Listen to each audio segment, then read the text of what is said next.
নমস্কার বন্ধুরা, পম্পি রান্নাঘরে আপনাদের সবাইকে স্বাগত। সামনেই দুর্গাপুজো, তাই উৎসবের মরশুমকে সামনে রেখে আমি আজকে নিয়ে এসেছি একটি নবাবী রেসিপি। চলুন তাহলে আমার সাথে আমার রান্নাঘরে যাওয়া যাক।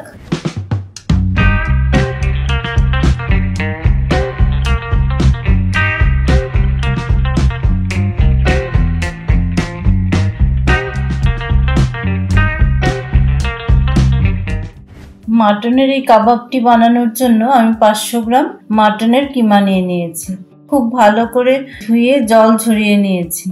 মাটনের কাবাবটি বানানোর জন্য আমি মাটন কিমাকে কোনো রকম মেরিনেট করে রাখিনি বা সেদ্ধ করে নিইনি, তাই এক টুকরো খোসা সমেত কাঁচা পেঁপে নিয়ে নিলাম।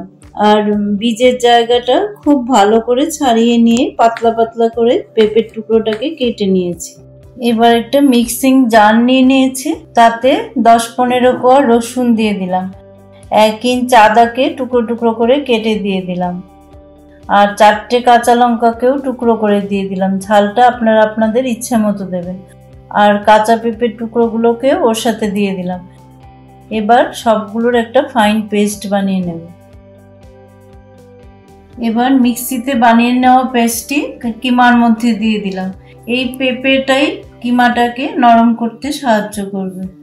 এবার তাতে মিডিয়াম সাইজের একটা পেঁয়াজকে ছোট ছোট করে কুচিয়ে দিয়ে দিলাম। আর 1/4 টিস্পুন হলুদ দিয়ে দিলাম। 1 টিস্পুন ধনে গুঁড়ো দিয়ে দিলাম। এবার তাতে 1 টিস্পুন কাশ্মীরি লাল লঙ্কার গুঁড়ো দিয়ে দিলাম। 1/2 টিস্পুন গরম মশলার গুঁড়ো দিয়ে দিলাম। আর 1 মুঠো ধনে পাতাকে কুচিয়ে দিয়ে দিলাম।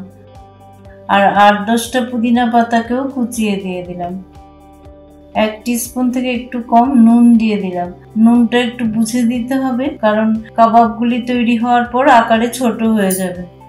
এবার সবকিছুকে একসাথে মিশিয়ে নিয়ে খুব ভালো করে মেখে নেব, যাতে কিমার কালারটাই চেঞ্জ হয়ে যায়।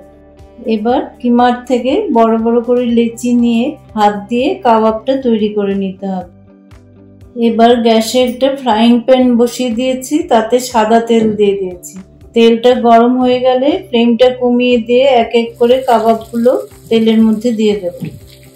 2-3 মিনিট পর কাবাবের এক দিকটা ফ্রাই হয়ে গেলে অপর দিকটাকে উল্টে দেব। কাবাবের দুটো সাইডই খুব ভালো করে ফ্রাই করা হয়ে গেছে। এবার এক এক করে প্লেটে তুলে নেব। তৈরি হয়ে গেল অতি মুখরোচক মাটনের কাবাব। আমি এটাকে মাস্টার্ড সস আর টমেটো সস দিয়ে সার্ভ করে দিলাম। আমার রান্নার ভিডিওগুলো ভালো লাগলে লাইক, কমেন্ট এন্ড শেয়ার করবেন।